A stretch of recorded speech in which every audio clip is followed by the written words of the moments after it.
Welcome, welcome, folks. Tonight we are chatting with fellow Fruity Stream Team member, Miktastic. Very much looking forward to chatting with Mick tonight. We're going to be talking about Aero Ace identity and pride, and chatting about the usual stuff, I guess. Myself, I'm Tai Y, non-binary Aero A-Spec content creator, PhD student by day, host of the A-Spec podcast, also do a little bit of Pokemon and Zelda from time to time as well. Big into Ace and Arrow advocacy. I run a locally run a Ace and Arrow support group. That's a little bit about me. Let's turn it over to Mick. You want to introduce yourself, Mick? Yeah. So I'm Mick or Miktastic. I'm Aero Ace agender. I like to call myself a AAA battery. Hell yeah. Um, yeah. Variety streamer, but I make music. I also do pottery. And yeah, that's pretty much it about myself. My pronouns are Z, they, Faye. And yeah. Awesome. And you've also been learning a little bit about music lately as well. Yeah. Been cool watching you play around on the timeline in the music studio there.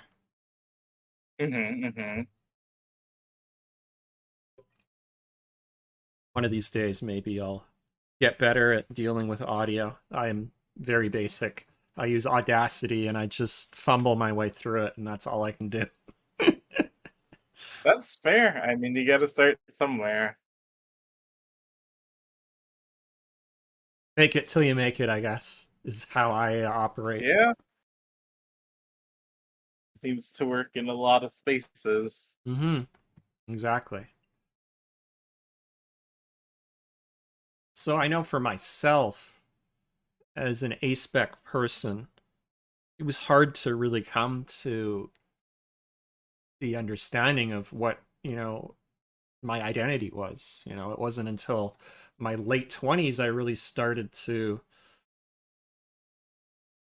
realize, where I kind of sat, on the Ace spectrum and then later, Arrow spectrum. And I think for many folks I've chatted with, they often, A-spec folks, takes them a little longer than others to come out sometimes and figure out just, what their identity is. How easy or difficult was it for you to come to your understanding of your Ace and Arrow identities? Um, for my ace identity, honestly, I discovered that when I was pretty young, when I realized that I wasn't feeling a lot of feelings that a lot of people around me were feeling. Um, but my era identity is one that I didn't discover until 2 or 3 years ago. Mm-hmm. It's And I think that's yeah, quite common for a lot of Arrow folks, especially when you're told all around you all the time that, you need to be looking for some sort of partnership, or you just haven't found the right person, and it can be very yeah, easy to really miss that or get the false impression, I think. And it took me a long time, and it wasn't until after attempting to be in a more traditional relationship that I realized, this isn't really what I'm looking for. And the lack of desire to try dating for many years really started, all this kind of retrospectively came together. And I'm like, I think I might be Arrow. But it took me 32 years to figure that out.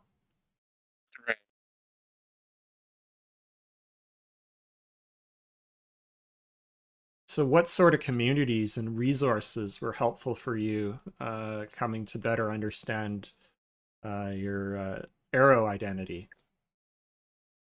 Um, you know, just meeting other arrow people. Honestly, I know that Twitter kind of became a health site, you know.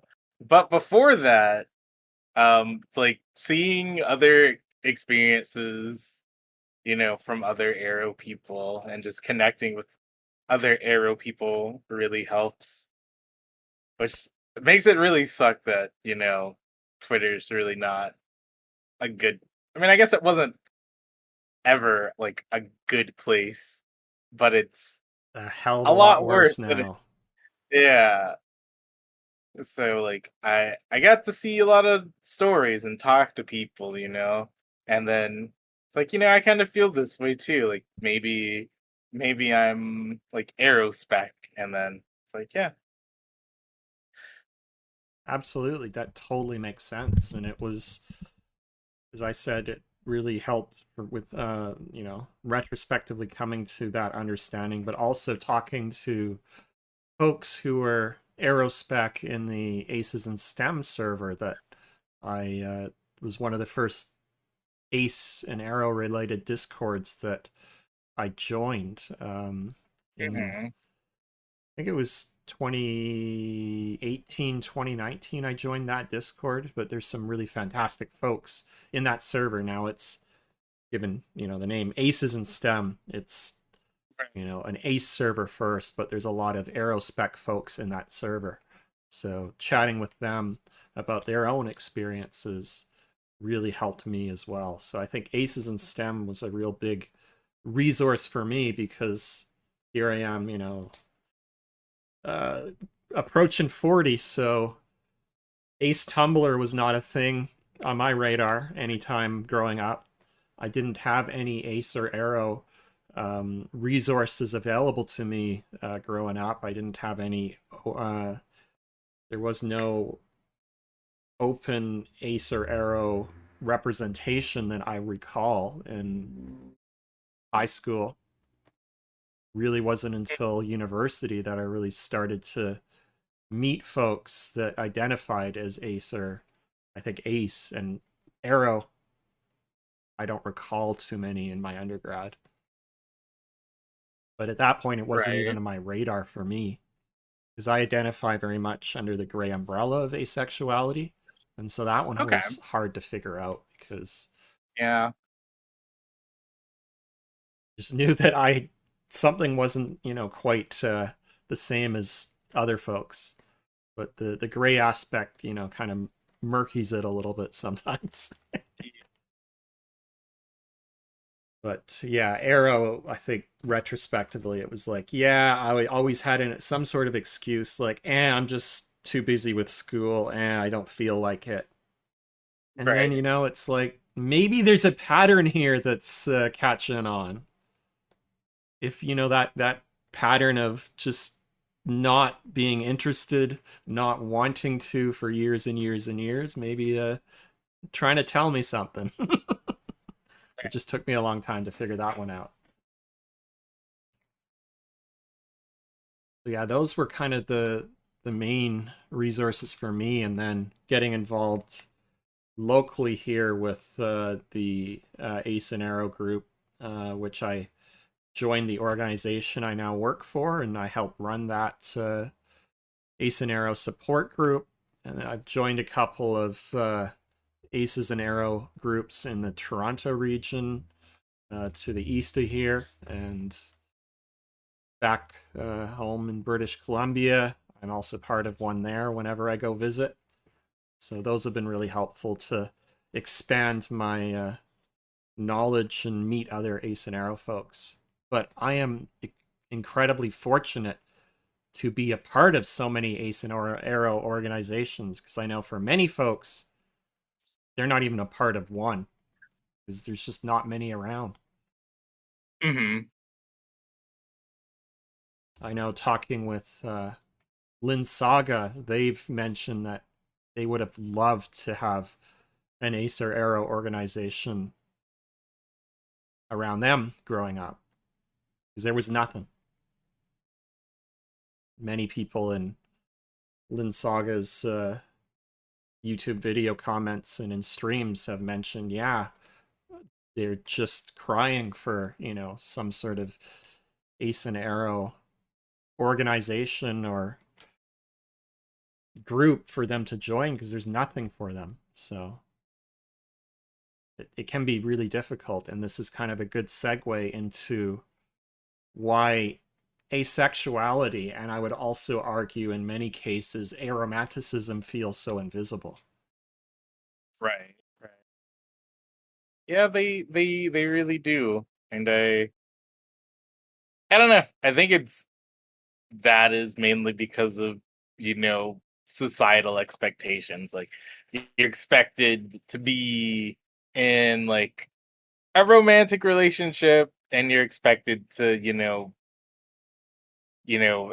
have sexual relationships with people. Like that's just kind of what's expected. And when you Mm-hmm. tell people that that's not what you're about, then I don't know, everybody looks at you like you're kind of an alien. So Absolutely.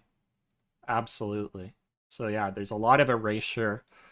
There's, a lot of dismissal of, ace and arrow identities as being real.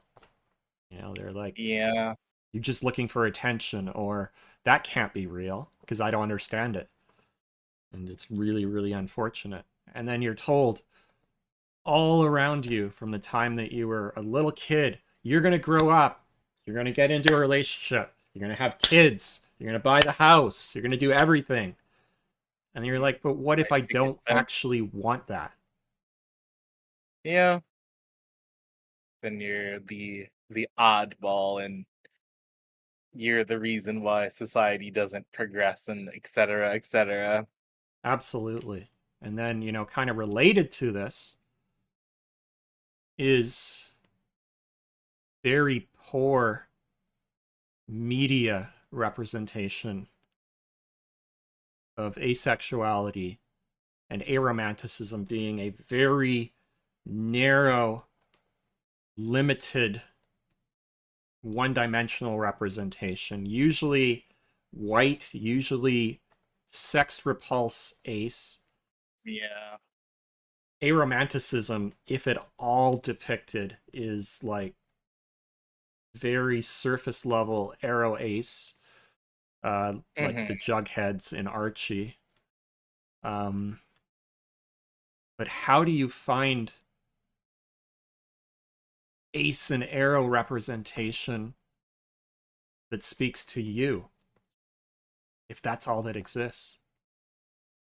Yeah. I mean, I've found good ace rep. I haven't really found any good arrow rep in media. I don't know. I feel like most people don't even know what aromanticism is. Like some people know what asexuality is and Mm.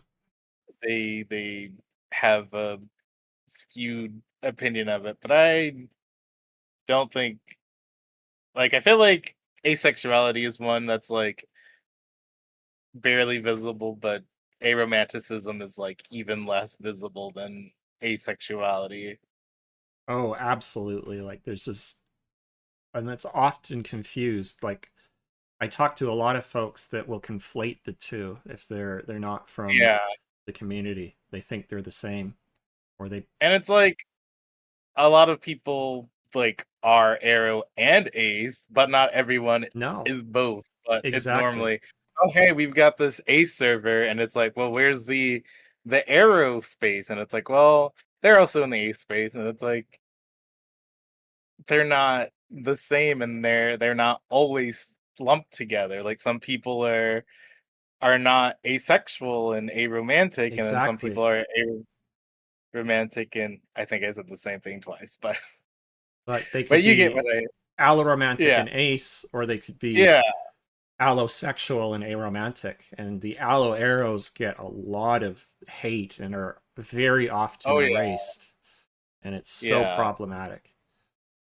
Yes it is. Very much indeed. I only know of one arrow specific Discord out there, and it's Arrowocalypse. Hmm. Otherwise, most of the A-spec discords I'm a part of are either ace focused or they're combined asexual and aromantic. But the only Yeah. arrow specific one that I'm in is Arrowocalypse, and that's all I know of. Yeah, and like we in the Pride Discord, like that we mentioned earlier, initially it was just, and there was only like a section for aces, and then people Mm-hmm. were like, "What about arrows?" And then it became the arrow ace space. Yeah, So exactly. And again, it's because a lot of people conflate the two. And, I know yeah. that asexuality has finally just started to be understood a little bit at the mainstream level. Thanks a lot Mhm. to, all the work that folks like Yasmin Benoit, Lynn Yeah. Saga, Ace Dad Advice, all those folks have done to talk about what is asexuality and dedicate their entire life to advocating for ace rights. Right. And Yasmin gets so much flack Hate. from so Oh, many people. Um, it is just horrible to see the comments on all of her posts, just how many mhm. horrible trolls just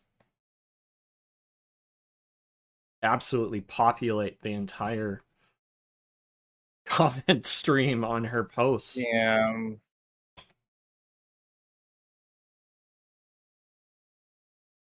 I really like that slogan that she uses. This is what ace looks like.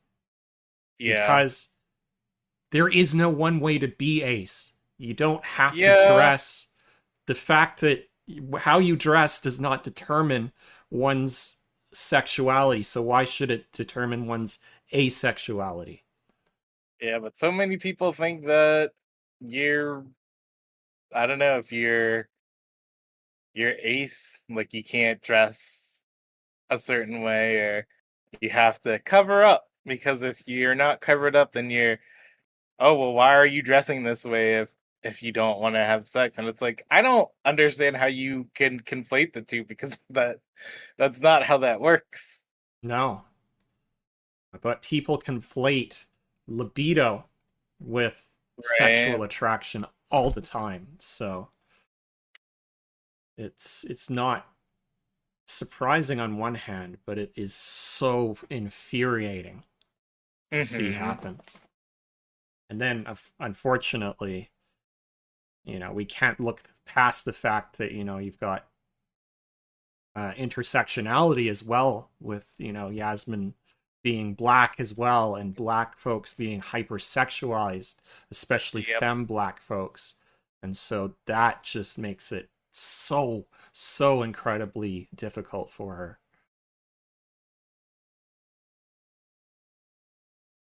So I think, intersectionality is something really important to consider as well in that Yeah. context. Welcome on in brackets, don't laugh. How are you doing tonight?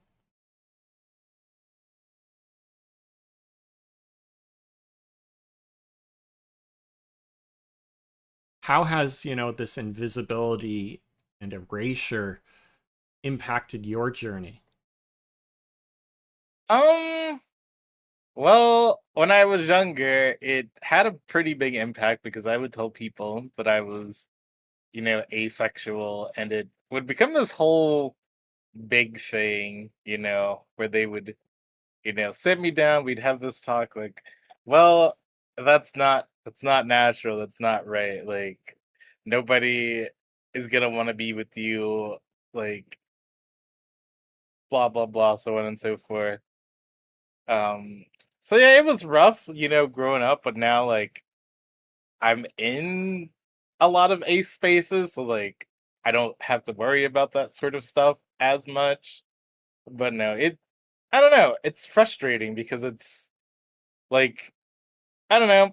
Like anytime I meet a non-ace person, I have to have this entire conversation about, what asexuality is or what aromanticism is. And it's like I feel like it should be something that's taught to people, like everybody knows what, gay, bisexual, trans, lesbian, etc., etc. So I feel like I don't know, I feel like there needs to be like more talk about asexuality and aromanticism, and then we probably wouldn't have that issue as much. Absolutely. Sometimes it's easier just to, hang out in ace and aerospaces because you don't have to have that discussion each and every time. Hmm. And in brackets brings up a really good point around the fact that, you know, the assumptions around aces having to be dress conservatively, otherwise they Right. can't be ace, is incredibly scary because it plays into much of the it really, really does play into the, unfortunately, very high rates of sexual assault and conversion Mhm. therapy that ace folks face time and time again.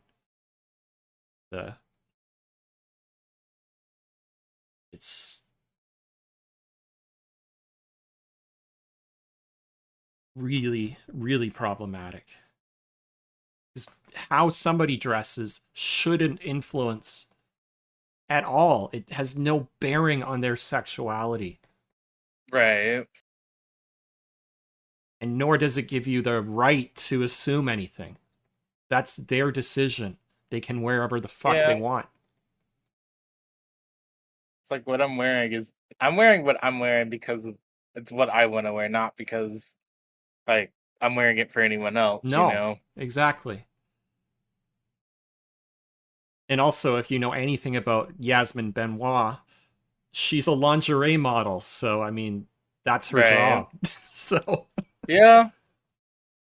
And there's no sexuality tied to lingerie. So, no, exactly. It's only because but people people have think so. sexualized it. Yeah. There's nothing inherently sexual on its own about Hmm. lingerie, but it's because people have sexualized it that it becomes a problem. Yeah. Absolutely content warnings about that for sure. Let me put on. Thanks for the reminder.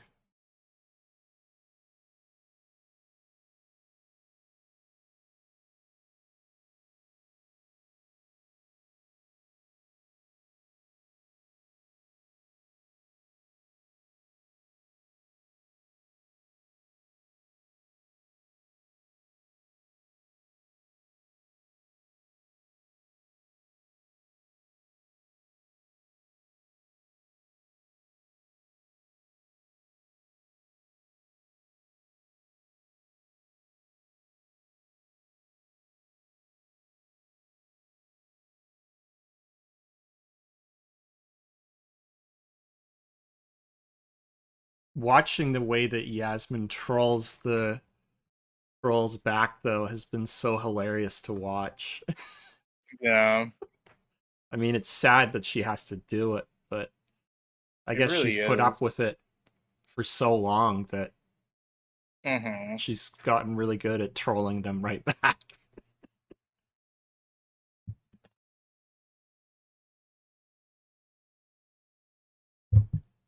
But just to have to do that on a regular basis has to get absolutely exhausting. I know it would be for me. I've only ever had, I think, 4 trolls comment on my videos, and Hmm. maybe a couple in my posts. I mean, that's the advantage of being, small, I guess, in terms of the content creation world. And, other Right. privileges as well, being white, very mask presenting also helps too. I must admit that. But have to deal with that day in and day out. Can't even imagine how exhausting that has to be. Right. Yeah.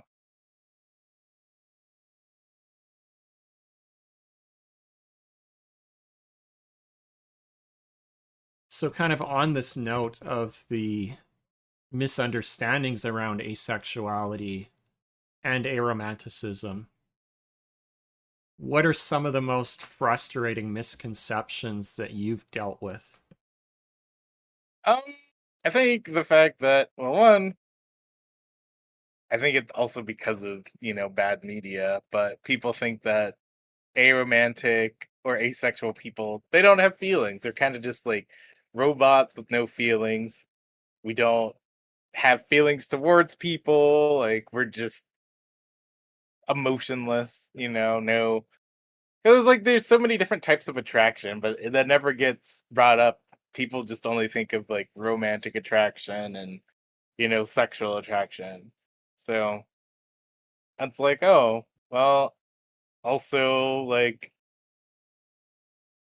people when it's like you say that you're asexual, they automatically assume that you don't have any amount of physical intimacy with anybody. And it's like that's not how that works. I mean, there are some aces that don't enjoy physical, intimacy, but there are aces out there that do. Every ace is different. Asexuality is different for everyone, but everyone thinks of it as like this whole blanket thing, like, oh well, you're aromantic, so that means that you never date anybody. And it's like, there are aromantics out there that date. Some I have. people, yeah, it's like some people have, romantic attraction, some people don't, and some people are in relationships for more than, romantic Hmm. attraction. There's the whole companionship aspect, and you Absolutely. know, You know, yeah. So we, it's yeah. we talk about, queer platonic partnerships here all the time on the podcast, and how important for many aromantics close Mm-hmm. emotional intimacy can be, even if, the romantic aspect isn't there. There are many aromantics for Right. whom they desire, close emotional bonds, close emotional intimacy with other folks, just not the Exactly. romantic aspect necessarily. And, if you're demi romantic, you may develop a secondary romantic attraction to someone that you've got Mm-hmm. close emotional connection with. So, it's a very broad umbrella of experiences, and you Yes, can't it is. label everybody under one label as a result. Mm-hmm. You've also got to account for the fact that one's lived experience is not just based on their sexuality alone. You got to consider under other intersectional aspects of their lived experiences, because that's going to Mm-hmm. influence how they see the world, how they've been brought up, and all of that's integral to one's lived experience. Mm-hmm. I know that, for example, Chris Hangry, who we talked with in episode 11, um, talked about the fact that, growing up as a, you know, Pacific Islander, did not see any ace representation that spoke to them. There was no Pacific Islander and Asian ace rep that was tangible within the media growing up for them. And so it was really difficult for Yeah. them to come to realize that they could actually be ace, because all they ever saw was white characters. Yeah. And that's a very, very, very big problem. Absolutely. It's like, yeah, like I'm black and I don't really see that much like, black ace No. in the media. So like I have to look for like real black aces for examples. So Yeah. And, other than, folks like Yasmin Benoit, I don't know of too many really well known high profile black aces beyond, Yasmin that I can, Hmm. recall off the top of my head, unless you're really looking for them. Right. And that has to make it really difficult if you're growing up and you don't see any Oh yeah. ace or arrow representation that speaks to your own lived experience. Yeah. Because at its core, asexuality is seen as a very white thing. So White and Western, even though it's exactly. not true, yeah. Because I know a lot of aces of color. Mm-hmm. It's just there's not much rep No, for them, exactly. and when there is, it's normally kind of bad. So. Yes, absolutely. And I know that Sharonda J. Brown in Refusing Compulsory Sexuality really talks Hmm. about the difficulties that compulsory sexuality creates for aces of color in particular because of the hypersexualization that comes along with compulsory sexuality and how that just creates an even more difficult situation as a result.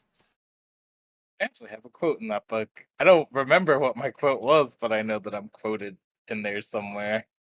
Arya, I didn't I know am. that. That's amazing. I'll have to look through for it because I it's just sitting over there on my desk. Mm. I That's actually really read cool. through. Yeah, I read through some of it during Pride, maybe last year or the year before on stream. It was a good experience. Yeah, I really enjoyed that book and learned a lot from Hmm. it. Yeah, it's got a lot of good information in there, and it kind of shows you things through the lens of a black person specifically. Absolutely. Because everything else that you see is white.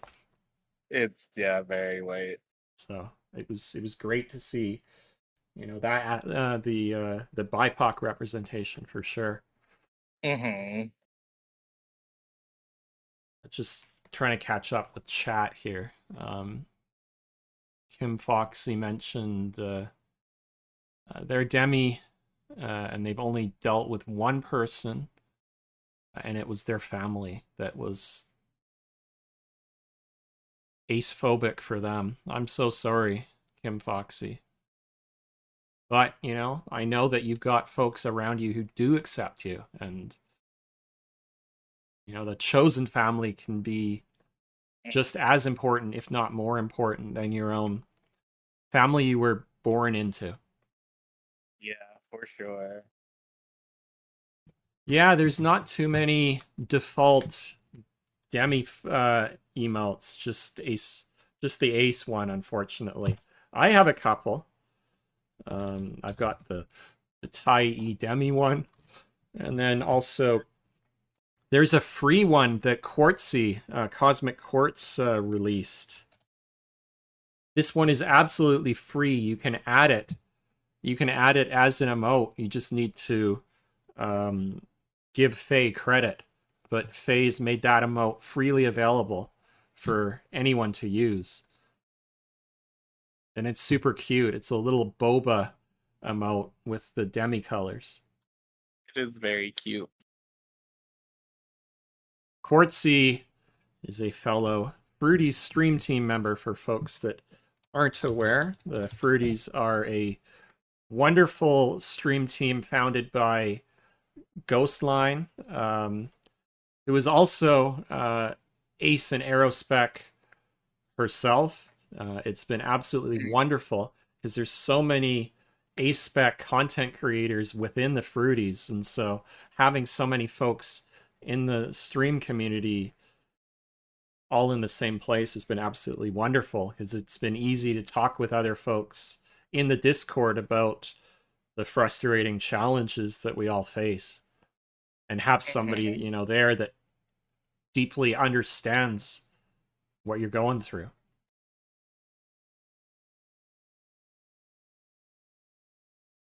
And then, of course, a lot of the fruities have also had the opportunity to appear on the podcast as well. Oh, I'm glad you do. I've kind of, you know, some of them aren't as aren't quite as relevant these days because I've kind of moved away from being a Pokemon focused channel to more of a Ace and Arrow advocacy focused channel with a side of like Pokemon and Zelda.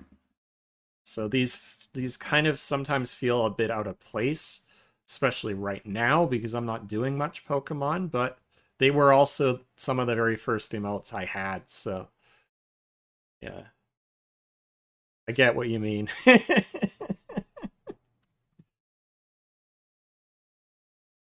Do you have any favorite books, either fiction or nonfiction, on asexuality or aromanticism? Because we know we've talked about the fact that there's just so little mainstream media that deals with asexuality, and even less so with aromanticism in any great way. I don't know if I've read any aromantic books, but the book that you mentioned earlier about asexuality, I really enjoy Yeah, that one. absolutely. That one is Refusing Compulsory Sexuality, a Black asexual lens on our sex obsessed culture. And it was written by Sharonda J. Brown, who's also gender diverse themselves, I believe. Hmm. Highly recommend that, but for folks that are kind of just coming to learn about asexuality, it is definitely not a 101 level book. Like it assumes that you understand what asexuality is and have some understanding of the challenges that ace folks face. It really delves into, you know, compulsory sexuality and the many ways that it's used as a tool of oppression in society. Hmm. So not a book to like come to understand like the ace identity itself, but really great for coming to understand the problematic societal pressures and assumptions around obviously compulsory sexuality, allonormativity, and how this really creates problems for ace folks in particular. Hmm. I would love to, as I was telling Mick earlier, I want to make a command with a list of different resources because I haven't really found any great documentation that really lists out, you know, here's a book to learn about this aspect of asexuality. Here's a book to list, you know, to learn about this aspect of aromanticism. You know, I find, you know, a few tidbits here and there, but nothing really organized really well. So maybe that's my contribution to the community is create a document that kind of summarizes some of the at least the nonfiction books out there and what, you know, you can learn from them. So maybe Hmm. that's something I can do over the next couple months is put a document together that we can link as a command. But for folks looking to kind of learn more generally about asexuality, there's a couple of really good ones I recommend. The short title is Ace by Angela Chen is a good one to kind of get a broad overview of asexuality. Ace-Stat Advice, aka Cody Diagonal Orions, I Am Ace, is another good one to kind of explore asexuality at a 101 level. Any other ones that you can think of, Mick? No, currently. Ace and Arrow Relationship Guide is another one by Cody Diagonal Orions, also known as Ace-Stat Advice.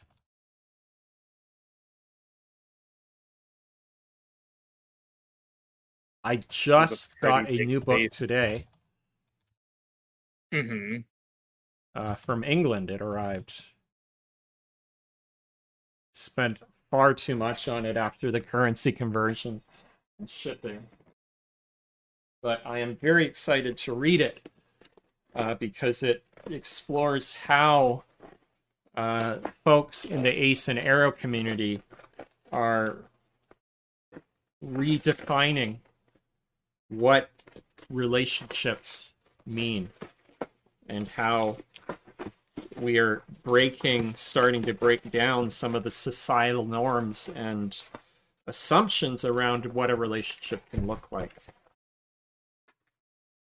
It's called Love Expanded: How Asexuals and Aromantics Are Redefining Love, Life, and Family by Ren Burke. And it just, like, literally just came out on Friday, June the 5th. Sorry, Thursday, June the 5th. So it literally just came out. And I'm really excited to read that. So I can write that one as well in the chat.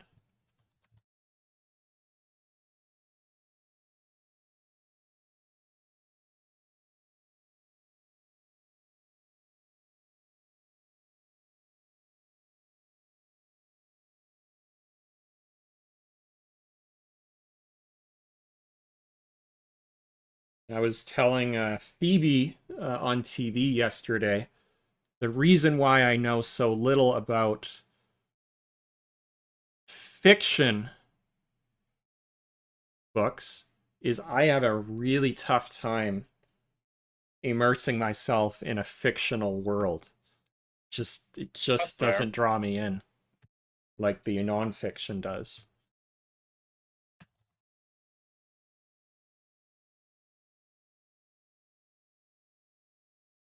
So I only know a couple, and they're graphic novels. One is How to Be Ace by Rebecca Burgess. And then, of course, there's Loveless by Alice Oseman, who some of you might know as the author of Heartstopper, which has obviously been turned into a TV series as well. I believe there's some Ace rep in that as well, but I don't know much about it because I've never seen it. So those are just some books off the top of my head. But as I said, I've got to start compiling these and making a little document about it. Mm-hmm. Have you read any of the books by Julia Sandra Decker, like her book on the invisible orientation, so the one that coined the term? Or I have not, but I will check it out. So that one is The Invisible. I don't think I've read the actual book, but I've read blogs that talk about it. So that's one I do want to read.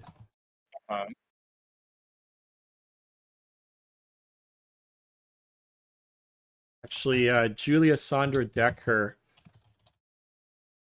commented and liked one of the recent podcast announcements, which I was like, me? I'm a little nobody. So that was really amazing to see. But yeah, as you said, so little in the way of arrow focused. If it is, it's Mhm. like arrow ace or it's ace and arrow. There's nothing like arrow specific that really I can recall off the top of my head.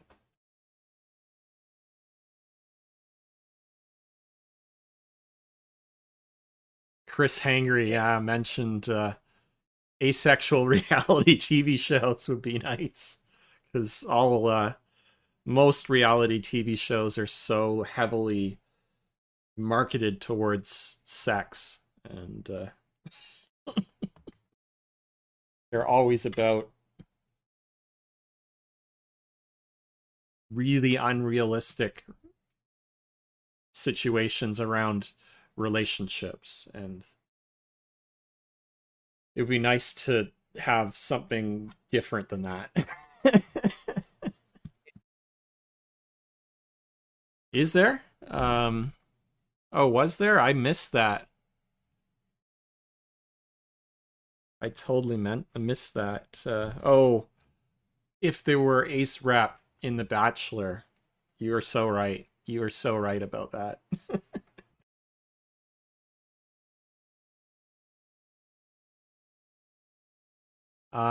In brackets, don't laugh. Mentioned the Queer Liberation Library has ace, I am ace, refusing compulsory sexuality, and how to be ace in their catalog. Yeah, that's pretty good.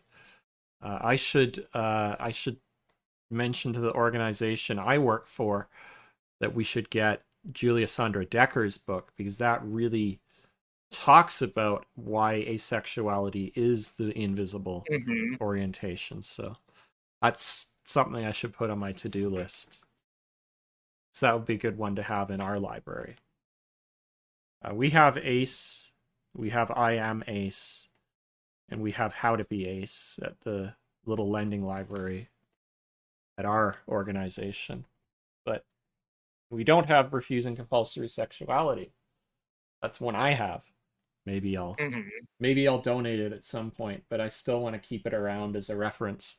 Because I find It's a good myself, reference. yeah, I find myself going back to that time and time again for podcast related topics.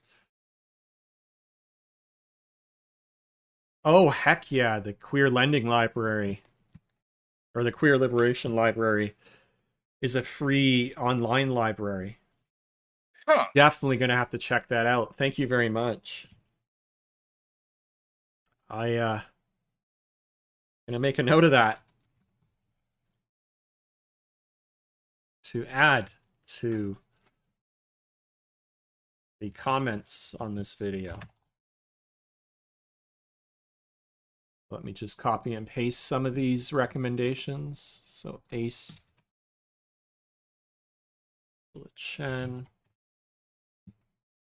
I Am Ace by Cody Diagal-Orians.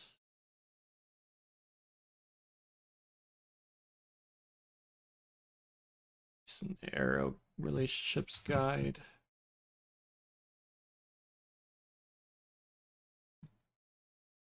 I've expanded. For you, would you ever be interested in pursuing like a queer platonic partnership with anybody? Yeah, I already have a queer platonic uh relationship. Heck yeah. So So yes, I guess. yeah, we're both we're both arrow, so we get it. Absolutely. That's something theoretically I would definitely like to be in down the road. You know, I Mhm. have no I for me I think it would have to be something that develops organically rather than something you're Right. going out to pursue it just as a relationship. But if it happens, I would definitely Mhm. be down for that. Thank you so much for stopping by today, Kim Foxy. I'm so glad that you've enjoyed listening and I've enjoyed chatting with you as well. I got some good notes, and thank you so much, in brackets, don't laugh, for recommending the Queer Liberation Library. I am definitely going to check that out because I want to listen to some of the audiobooks again.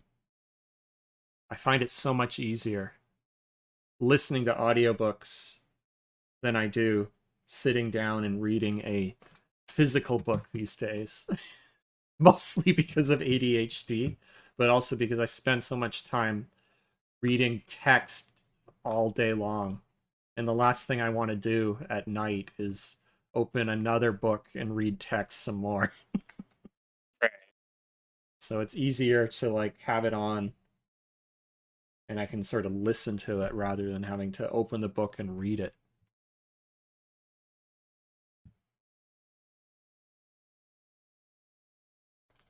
We got about 5 minutes, I think, before the ad will kick in. Let me just check to see. No, we got 8 minutes. So we got a few more minutes, but I don't want to delve too much into a new topic.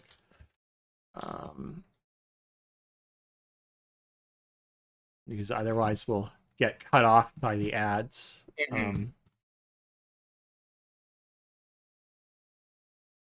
Anything else you wanted to add around media representation? TV shows or movies or... I always mention The Outer Worlds that has an ace character named Pravarti Holcomb, who is by far my favorite like ace representation. It's really nice. And I think from what I heard, they actually had like an ace person.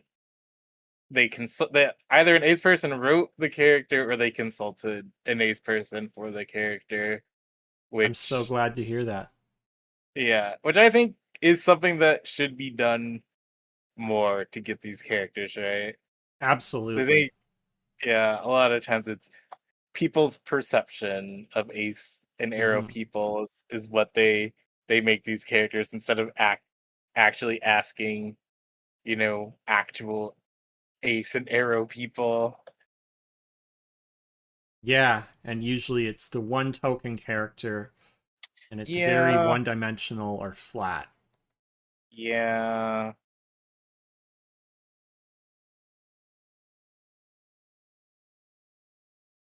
So yeah, I'm going to have to check that out as well. So actually it's saying we got an ad starting in 2 minutes or so.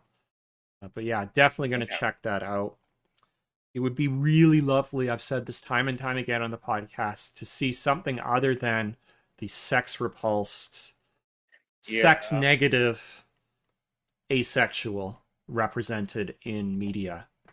Why not Yeah. somebody that's demi or ace flux or Yeah. something else? Cuz it's I don't know. I don't know why it's always the go-to is sex repulsed. But it's Mm-hmm. like it's a spectrum. Like there are people that enjoy it, they just don't feel attraction. There are people that are very neutral Mm-hmm. for it, and there are people that are like, I'll do it for my partner because it's important, Yeah, exactly. And that's And it's all like, valid ace. yeah. And I guess that probably leads to the assumption that people have that all aces are like sex repulsed and all like aromantic people are like romance repulsed And robots with no and robots. ability to Yeah. have any social connection to fellow beings. Like all the aces I know are very feeling oriented people and not robots at all as No, far as I absolutely know. not. I don't think they have charger ports or anything, but yeah. It's like I feel like if people actually like hung out in ace spaces and arrow spaces, like they would see that how the media portrays us is, very wrong. Absolutely. But they don't. People don't get the chance to talk openly Yeah. because they don't necessarily feel comfortable doing so as a result, because of the societal assumptions and because of the erasure that occurs.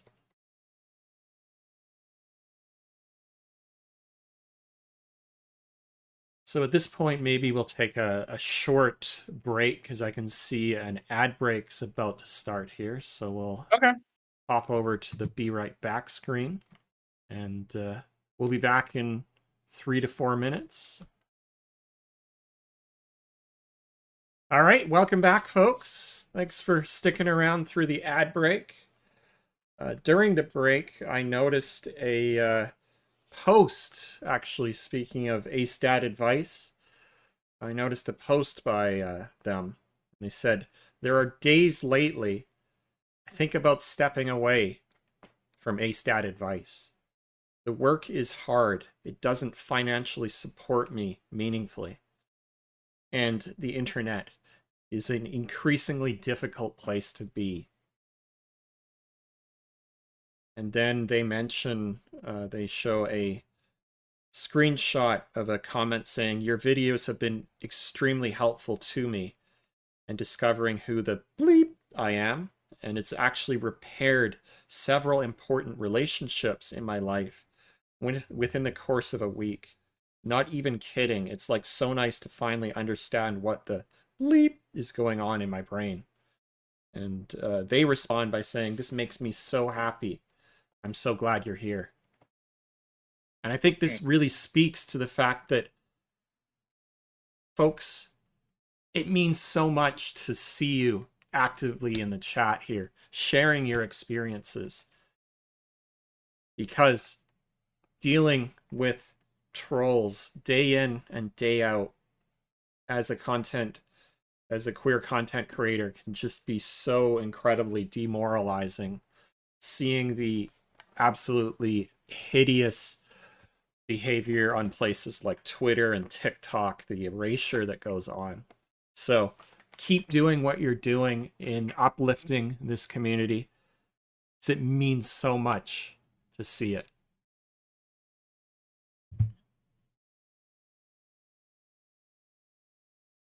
Just wanted to mention that because it caught my attention, and it really speaks to how much it means to me to see folks sharing their experiences in chat, participating, because that's why I do it.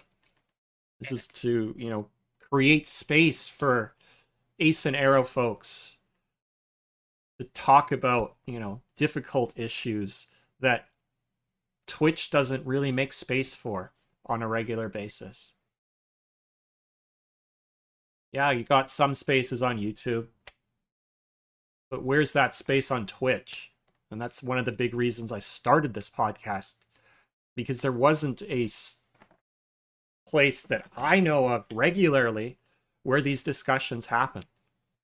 So it means so, so much that all of you are here talking about your experiences. So thank you again.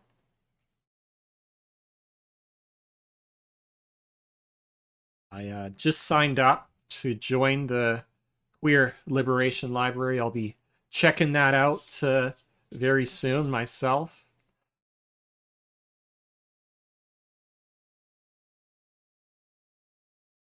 So kind of switching gears a little bit here, talking a little bit about amatonormativity and allonormativity.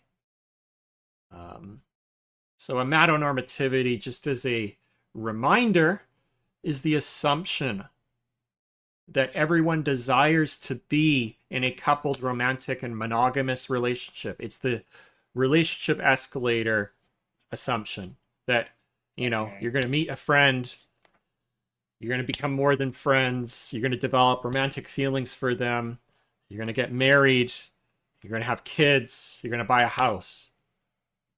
That's the assumption of amatonormativity, which was defined by Elizabeth Brake in her book Minimizing Marriage, Marriage Morality and the Law in 2011.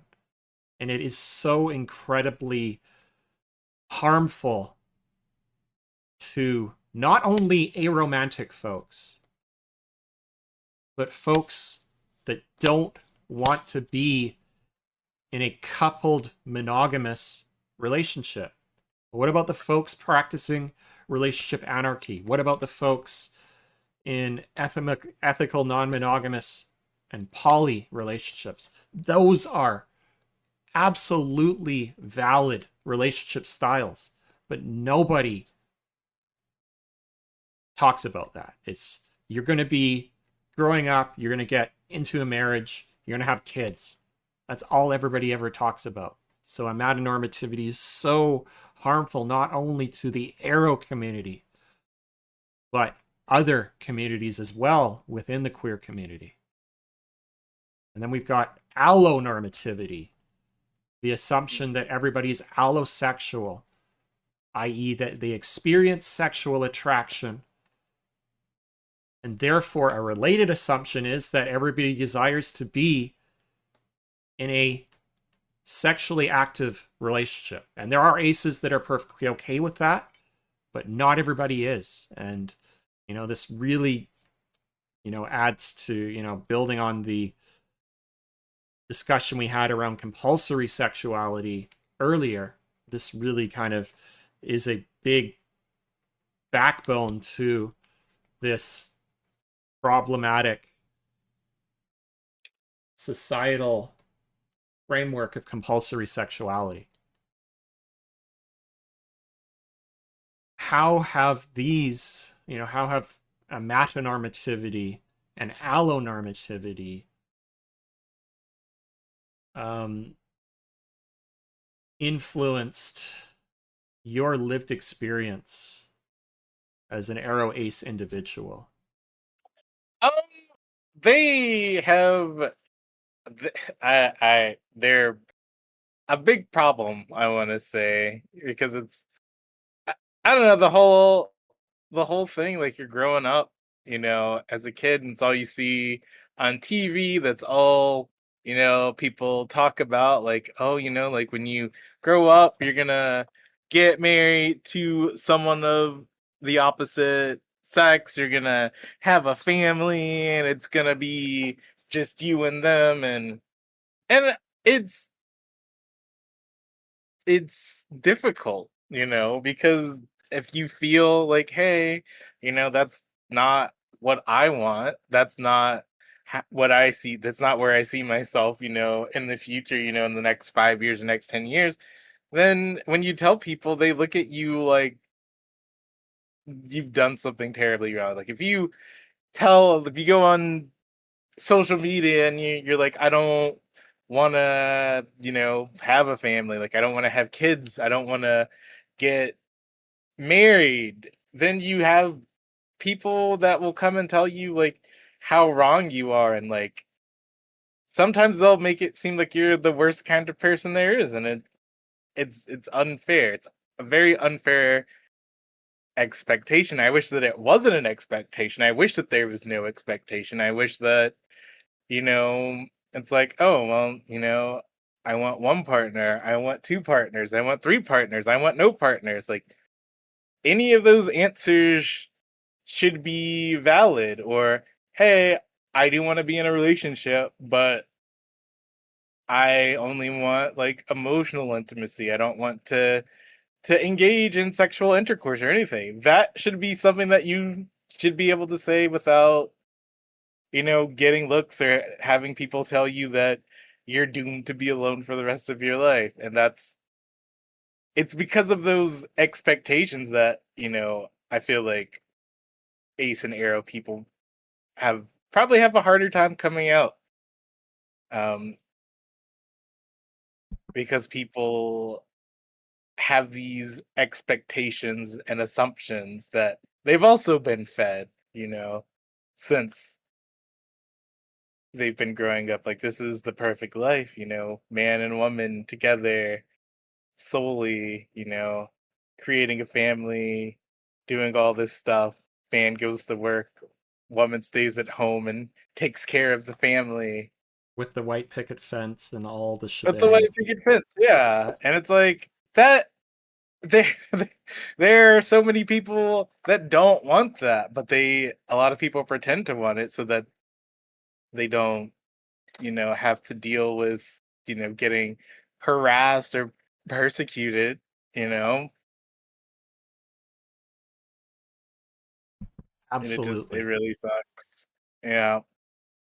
Hopefully I answered the question. I kind of went on a tangent, No, I you, think. that was great. Thank you so much. Like, that is basically what I'm trying to get across here. It's like, I Hmm. don't want to be in a sexual relationship. I don't want to be in a romantic Right. relationship.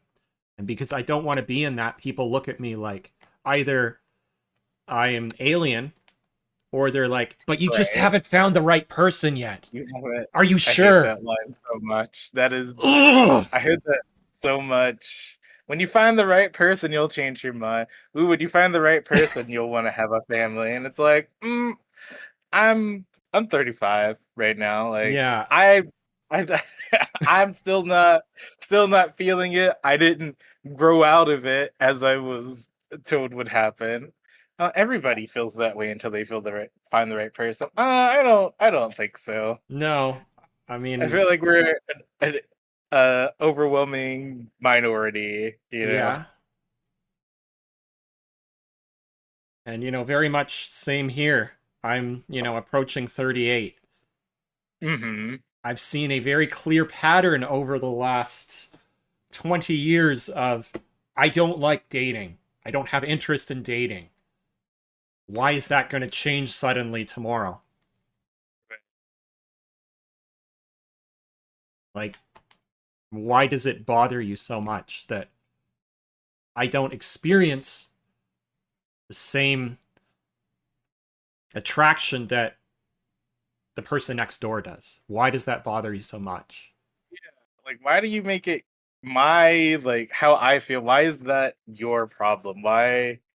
Because people will tell you all day long, like, "Oh, you're this and that," and it's like, why do you care? Like, you've got your own life to deal with. Like, I'm not harming anybody by being asexual. I'm just living my life. I'm not harming anybody by being aromantic. It doesn't harm anybody. There No? are people that love me. There are people that I love. Like, it Mm-hmm. does not change anything. Not all love is romance, is the sign I carried. Exactly. That's the sign I carried in the 2024 Toronto Pride Parade with the arrow colors. Not all love is romance. Hmm. There's so many other kinds of love out there that don't include romantic aspects, and they're perfectly valid. Exactly. And I feel a lot of platonic love from my friends, and people Same. just, they, for whatever reason, they feel like there's this hierarchy where, like, romantic love is the peak of the pyramid, and, like, when you're, I don't know, like, platonic love doesn't mean as much, and I think that's silly, you know? I can love my friends just as much as someone loves their romantic partner. Like, Exactly. And the friendships in my life give me all the joy in the world. The communities that I'm a mhm, part of re energize me, allow me to do this, allow me to drag myself through the tail end of my PhD. If it weren't for those friendships, I would be struggling. But since I've come out right. as Arrow, since I've given myself permission to not try to continue to fight against this constant societal backlash that's, you just haven't found the right person yet.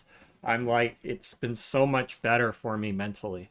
And just reading what Auburn's mentioned here. Absolutely.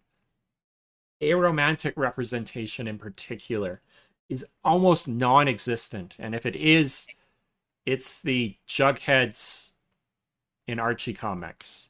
It's the They erase Jughead.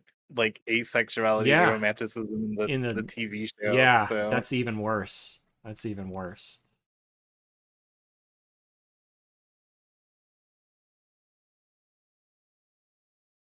And Auburn mentioned, for years I thought I wanted the white picket fence life, but honestly, I myself am wanting to be, uh, you know, while honestly I want to be in a sexual relationship, but why can't people just leave folks well enough alone?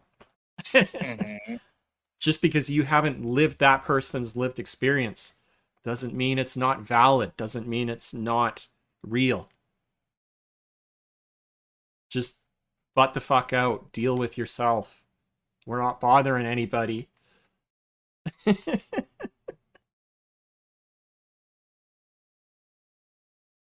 And that's the thing, like we're not bothering anybody, but people love to bother us. Absolutely. Just leave us the fuck alone, please. Like we're just out here minding our own business. Louder for the people in the back. Yes. Uh, and yeah, platonic friendships, the ace and arrow communities. That's what brings me joy. You know, the I've talked about it before in the podcast. As as I got older, you know, some of the friends obviously that I knew, high school, early university, started getting into, familial relationships, having kids. And I lost a lot of those friends, or now they're folks I might see once a year. And as somebody that's, reliant on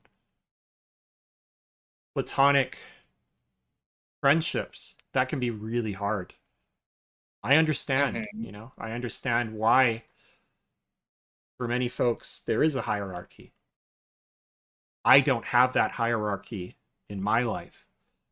And, Right. over the years, I've come to really take a relationship anarchy approach to the relationships in my life, where I try not to put a hierarchy on any other, any one particular relationship, because for me, there is no one relationship out there that's going to fulfill all the needs I have on any given day. Hmm. There's some days I want to go to Toronto and hang out with the folks in Toronto. I want to get the hell out of here and escape the university. Other days, I just want to go to the park and hang out with some folks. Hmm. And so for me, it's about making use of a network of friends. That's what's important to me. And so for me, relationship anarchy and that non hierarchical approach to relationships is a useful framework for me. Are you familiar with relationship anarchy? I am. I'll put that uh, relationship anarchy. I'll put that in the Yeah. chat. Yeah, I don't. Yeah, I don't like, or I don't believe in like hierarchies or anything like that. Yeah. So. And there's a lot of ace and arrow folks that can relate to many aspects that, Mhm. relationship anarchy talks about. Anti hierarchical. The fact that you should decide as the folks in that relationship what the relationship's going to look like, what the Mhm. boundaries of that relationship are going to be, not what society deems it to be, not what society tells us a relationship should look like.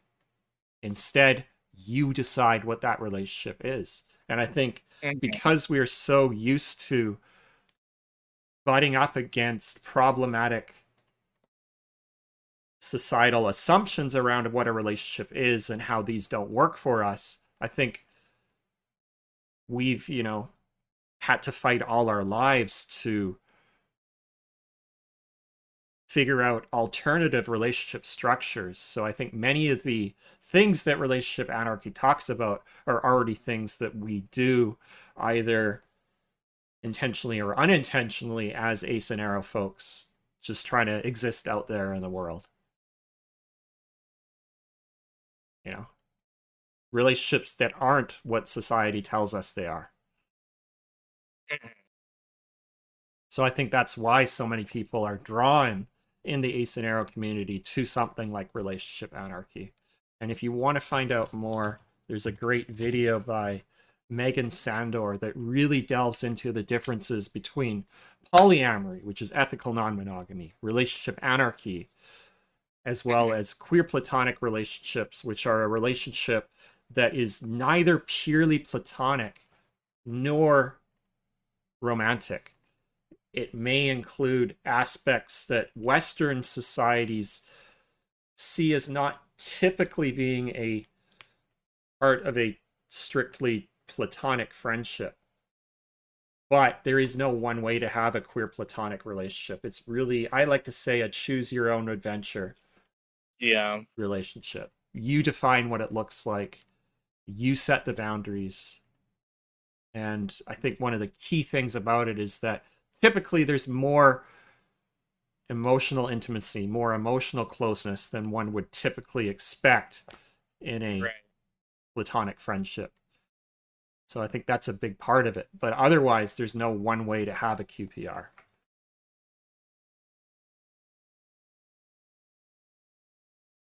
And Any thoughts on that?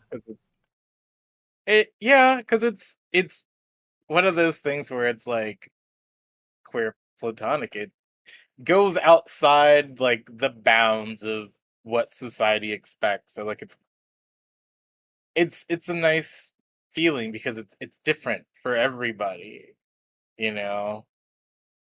And I like that more people are kind of, you know, welcoming queer platonic relationships. Mm-hmm. Exactly. You know, the fact that it's a relationship that's, you know, more emotionally intimate than typical Mhm. platonic friendship, that part speaks to me. The fact Yeah, that there's no strict and hard rules about what that relationship has to look like also speaks to me. yeah, it's nice.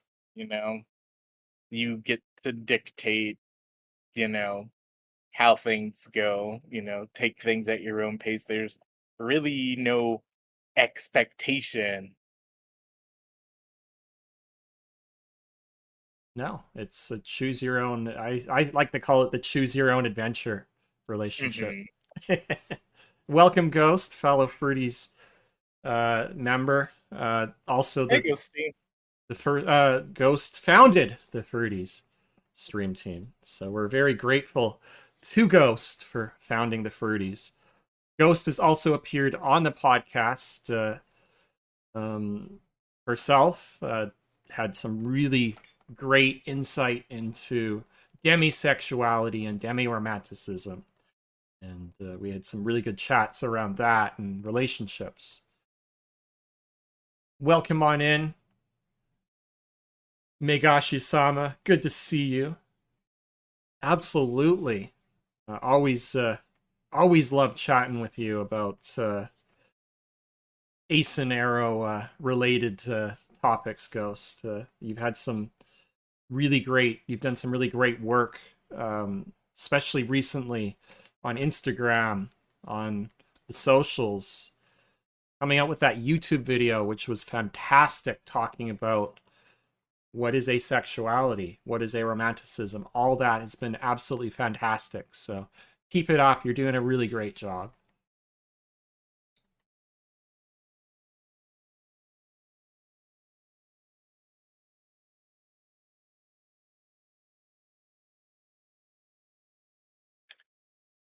So, kind of spinning this a little bit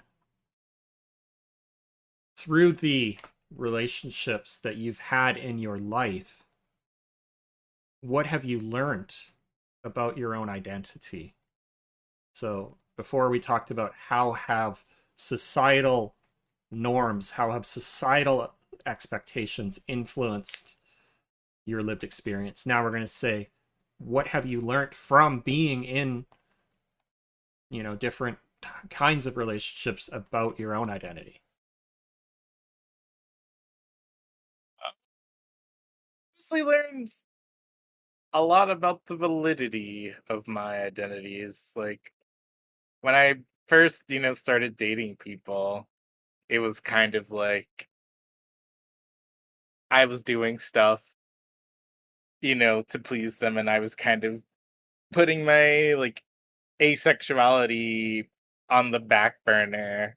But like as I've gotten older, it's like I don't have to do that. Like I should be with people that respect that, and if they don't respect that, I shouldn't be with them. Like I can be arrow and be in a relationship. I can be asexual and be in a relationship, and someone out there will still love me. So like I've been kind of learning not to make myself smaller, to fit what other people need. I mean, it's still something that I struggle with, you know, but it's something that I've been learning as I've been, meeting more people, spending time with people, like people will love me no matter, you know, no matter my identities, If the right people will love me, I guess. And they will respect me, they will respect my boundaries, they will respect my identities. And I've found it a lot it's been a lot easier. Like most of the people that I've like dated in the past like 3 or 4 years, they've all been A spec, whether it's aerospec or A spec, like they've been on that spectrum. So like they get it. It's not like I have to give them like an entire crash course like I had to do in the past, like when meeting people like, oh hey, like I'm asexual, this is what this means. This is not what this means. And so it's nice, like, finding people that respect that, which was like a really big problem as I was like when I was growing up. But yeah, I guess that's about it. I'm learning not to make myself smaller to fit what other people need. So true. You deserve to be in a relationship that works for you. And I know so many Mhm. ace and arrow folks do unfortunately feel like they have to change what they're comfortable with to fit in a relationship. Right. I know a number of people who are ace and are with an allo partner, and it takes a lot of frequent communication. It takes a lot of discussion to figure out what those boundaries are going to look like. And for some aces, that works okay. For other ace folks, it would be very difficult to be with an allo partner because, you've got different connections to sexuality in that regard. And, Mhm. as so many people have said, you should be allowed to be what you're comfortable with. And, you shouldn't have to adapt your needs or your comfort level to fit somebody else. A relationship's really about finding folks that mesh with you and your value Mhm. set. And so I've definitely, as I mentioned before, being in that one, quasi long term relationship of just over a year really kind of solidified my understanding of being, ace spec, and particularly about being aerospec, and just Right. the misunderstandings I had about what romantic attraction were. I think, as I mentioned on Phoebe's stream yesterday, what I mistook as emotional closeness, or what was actually emotional intimacy, emotional closeness, I mistook as romantic attraction. And looking Uh, back, I'm like, I don't think I ever had true romantic feelings for them. I think it was just an emotional closeness. and that is why I'm qua romantic, because I have a Yeah, hard time distinguishing I between the two. I definitely relate to the what romantic or the what the fuck romantic um, Hmm. label, because I truly don't know what romantic attraction is, and I don't know if I actually feel it. Looking back, Yeah, I would say I don't think so, but also I don't really know. So I yeah. can Most of the totally time, relate. yeah, I get that. It's a difficult one for me to figure out. Yeah, it's pretty tough to navigate. For me, the whole romantic kind of aspects of the relationship just felt like an if then else statement. If this, then do this, Hmm. else do that. It was something like I was doing, but it wasn't really for me. It was more for them kind of thing. And it just didn't ever feel all that comfortable. It was like a, how Hmm. do I navigate this to exist? And looking back, that's how I started to kind of figure out, yeah, I think I'm Arrow. Yeah. So what does Arrow Ace Pride mean to you? Um, it means me being able to be myself in spite of everything, in spite of what other people say, in spite of what the world thinks, in spite of what society thinks. I can just be me, and I'm proud to be me, and I would not hide that aspect of me from anyone. Like, I am very ace and very arrow, and I make it everyone else's problem. Hell yeah, you do. That's awesome. I love that response.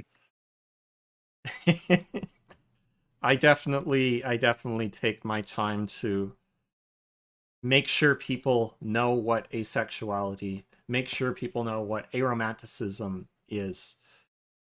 And I really try my best to challenge people's Hmm. assumptions around what a relationship can look like. Like, this is what you think a relationship should be. But is this really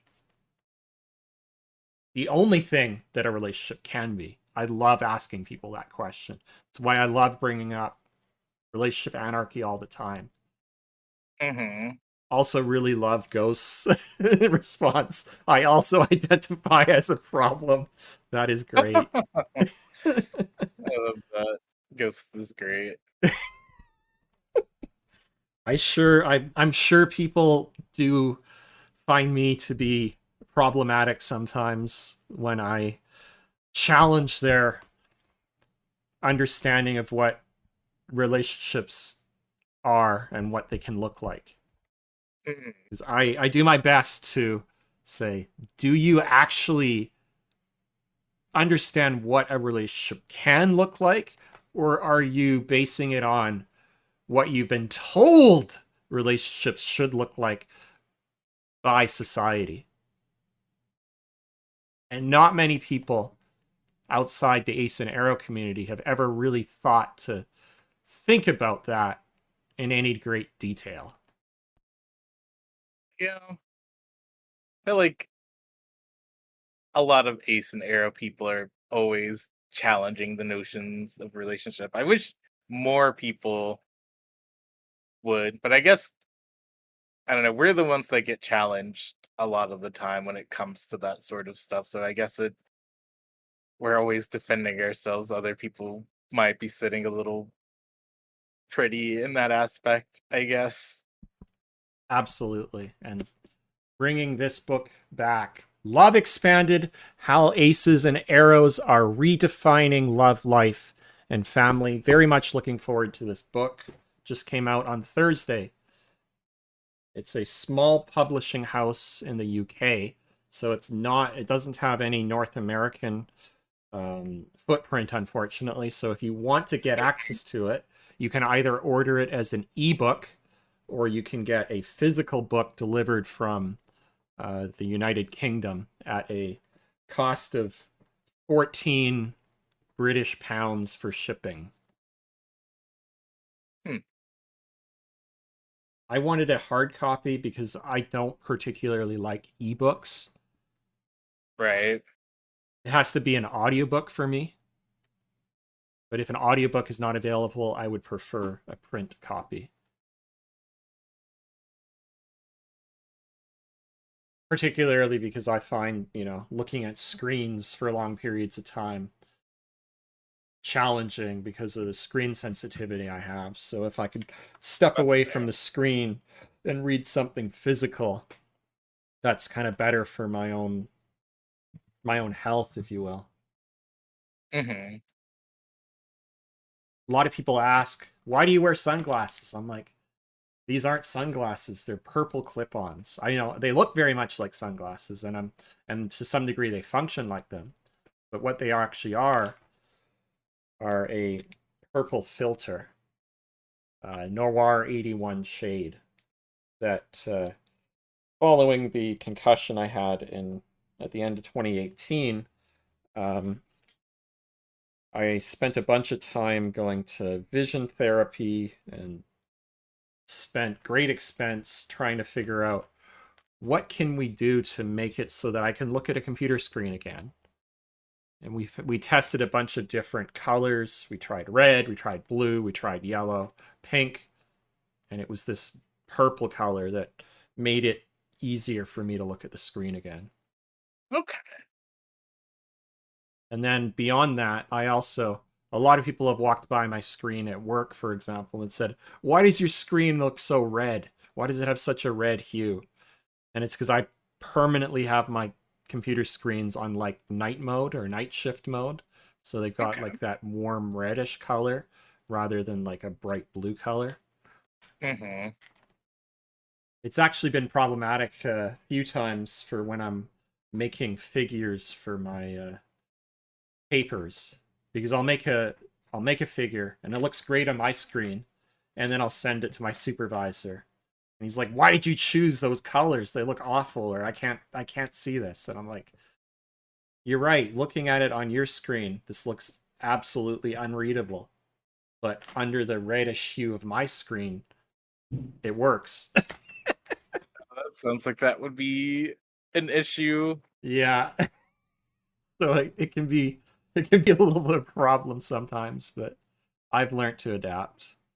So sometimes I'll put it on my phone and then I'll look at it and see if it works. Because my phone doesn't have the red hue. It's just the larger screens really that I need it for. Mm-hmm.